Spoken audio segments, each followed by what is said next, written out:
Brace yourselves, the Cable Guy is coming. Ever since the post-credits tease at the end of the smash hit Deadpool, comic book fans have been excitedly awaiting the arrival of Cable. Oh, but I can tell you one thing, and it's a bit of a secret. For the sequel, we're gonna have Cable. And ever since that post-credits tease, non-comic book fans have been wondering, who the heck is Cable? Well, we're about to answer that question for you, because here's a dangerously in-depth look at everything Marvel fans need to know about Marvel's most complicated mutant.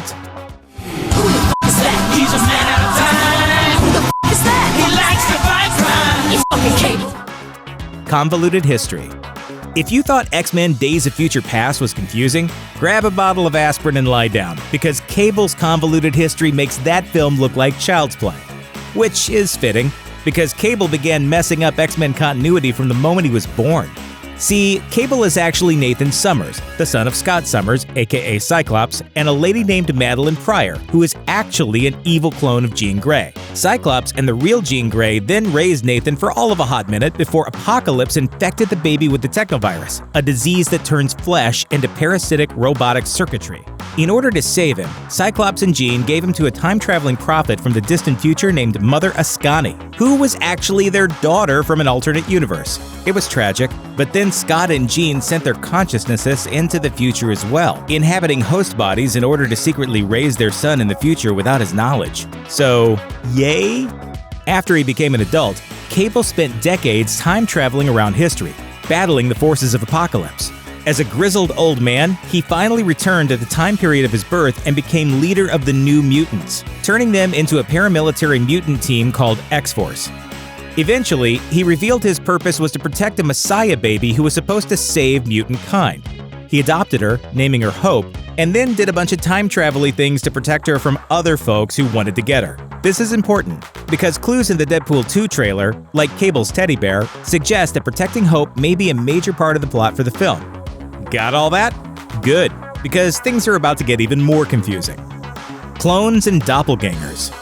Considering his mother was an evil clone of Jean Grey, it's only fitting that Cable himself also has an evil clone. Named Strife, Cable's clone was kidnapped at a young age by Apocalypse and raised to become the vessel for Apocalypse's consciousness when his current host body died. That didn't work out, however, so Strife got to just be an evil Cable instead, but with a really cool giant helmet. Not quite so cool is Nate Gray, the X-Man, an alternate universe version of Cable whose mom was actually the real Jean Grey. This Nate never got the metal arm and stuff, but he did get a bitchin' 90s haircut and jacket, so we'll call that even. Honestly, you know what? We can't even figure out this crap anymore. Just pretend it makes sense and let's move on. Convoluted powers. If you're wondering just what Cable's actual powers are, you're not alone, as they're almost as confusing as his backstory. Thanks to his mom, he inherited extremely powerful telekinetic and telepathic abilities. However, he often can't use either, because those powers are entirely spent keeping the technovirus from turning him into a full-on robot. Don't worry though, because he has other powers, at least sometimes. While he usually uses a time machine to travel through the ages, sometimes he can just do it himself, and other times he can predict the future as well.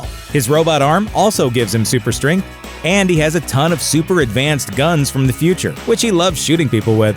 And sometimes one of his eyes glows for no apparent reason, which is a fantastic party trick. Straight man. Cable is a grim and gritty avatar of deadly serious earnestness, which makes him a perfect foil for Deadpool, who is, exactly the opposite in every way. The one thing they do have in common, though, is they both love guns, not to mention superfluous pouches on their costumes. As a straight man for Deadpool to play off of, Cable has no equal. The survival of Earth entirely depends on the long road to the big screen. After Cable was teased at the end of Deadpool, the big question for fans was, who is going to play him? Finding the answer turned out to be quite a saga. While fans rallied behind Avatar Stephen Lang, rumors claim that Deadpool director Tim Miller's insistence on casting Kyle Chandler in the role led to his ultimate departure from the franchise. Miller denied this, but the production reportedly considered everyone from Brad Pitt to David Harbour in the role before finally landing on Josh Brolin. And Brolin is pumped for the role, both literally and figuratively. There's a lot of stuff going on in Deadpool that's very surprising and that will be very satisfying when you see it. Okay. To me, it's even funnier than the first one. We can't wait. Thanks for watching. Click click the looper icon to subscribe to our YouTube channel. Plus, check out all this cool stuff we know you'll love too.